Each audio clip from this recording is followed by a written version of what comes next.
So I'm honestly surprised that there hasn't been more politicians out there calling for gun control after this Trump assassination attempt. I figured it'd be a great opportunity for them to be like, oh no, now see, Republicans even should want gun control because they tried to shoot their president. Let me be clear on this before I even go into this. The gun is irrelevant in this situation. We've already done a bunch of videos on this. If you haven't seen them, go watch them. The problem is crazy people, and you will never change that by banning guns. And no, nobody has changed their mind on that, even after President Trump was shot by one. But there's this senator that I have a bone to pick with at this point. His name is Chris Murphy, and he's a Democrat from Connecticut. He took this opportunity to talk about gun control, and I'm trying to put two and two together as far as what this guy's about. Why don't we listen to this really quick, just to give y'all a brief description as far as who this man is. He's now picking a vice president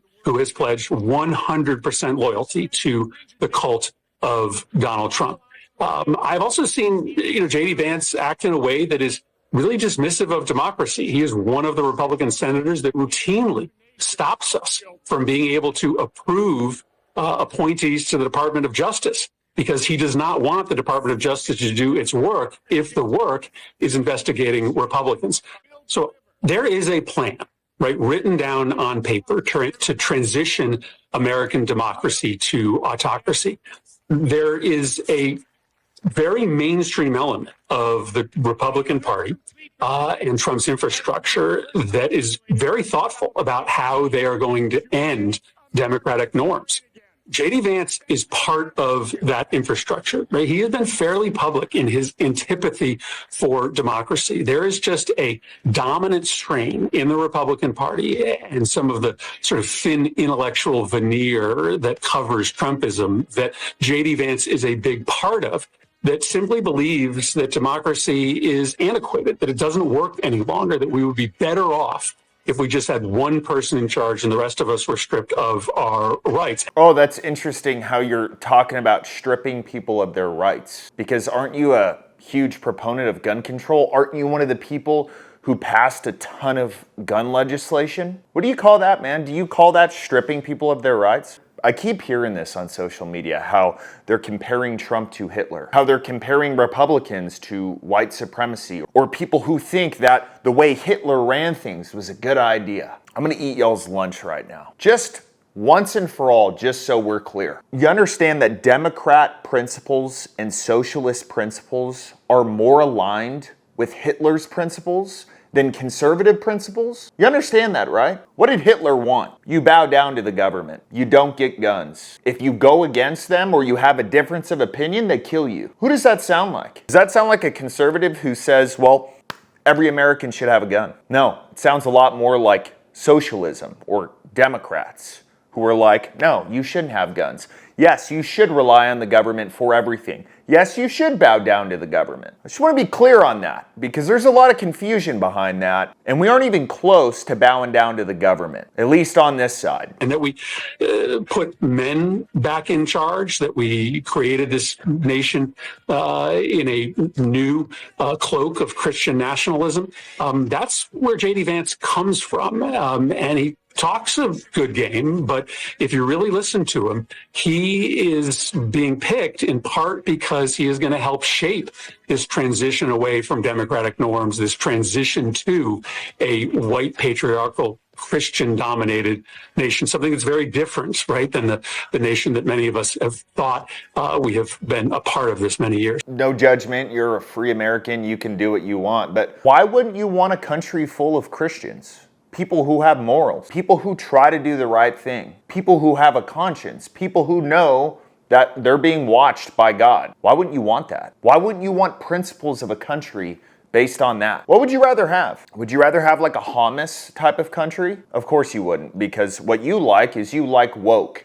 And Hamas would cut your head off if you went in there with your pronouns and with your transsexual stuff. They would. But the thing you said at the end about this isn't really the country that we thought we were a part of. What do you want, man? You really think this whole woke thing is going to continue in this country? You really think more companies are going to be like Planet Fitness and be like, yes, if you're a man you can go into our women's restrooms even though there may be a 7-year-old girl in there. You think more companies are going to adopt that? You think more companies are going to be like a Bud Light? No, because I would imagine it's pretty hard for an intelligent human being to be like, yes, letting men in women's restrooms is a good idea. Yes, letting kids get gender-affirming surgery is a good idea. You have to be kind of nuts to think that. Getting into credit card debt's pretty easy. Getting out? A little bit of a different story. If you're struggling with credit card debt, personal loans, collections, or even medical bills, you need to check out PDS Debt. So PDS Debt strives to understand your personal situation, and they can provide alternative options to find you solutions to become debt-free. So if you're making payments on debt every single month and your balances aren't going down, PDS Debt has a solution for you. Today, PDS Debt is offering a free debt analysis. It only takes 30 seconds. So stop waiting and start saving. All you have to do is head over to pdsdebt.com/heavyduty to get your free debt assessment today. Anyways, this is the guy that we're talking about here. Talking about the vice president stripping his rights away. And then you go in to talk about gun control in terms of Trump. This is what he said. Our nation simply does not have to hand assassins and mass murderers the weapons that make the slaughter possible. You don't have a plan to end mass shootings or political violence if your platform seeks to make it easier for killers to get high-powered military weapons. First of all, there's a lot of holes in your theory here. Do you know the story of how the shooter of Trump got the gun? It wasn't even his. It was his dad's. According to an FBI and Homeland Security bulletin sent to law enforcement nationwide, on the day of the Trump rally, 20-year-old Thomas Matthew Crooks purchased 50 rounds of ammunition from a gun shop in Bethel Park, Pennsylvania.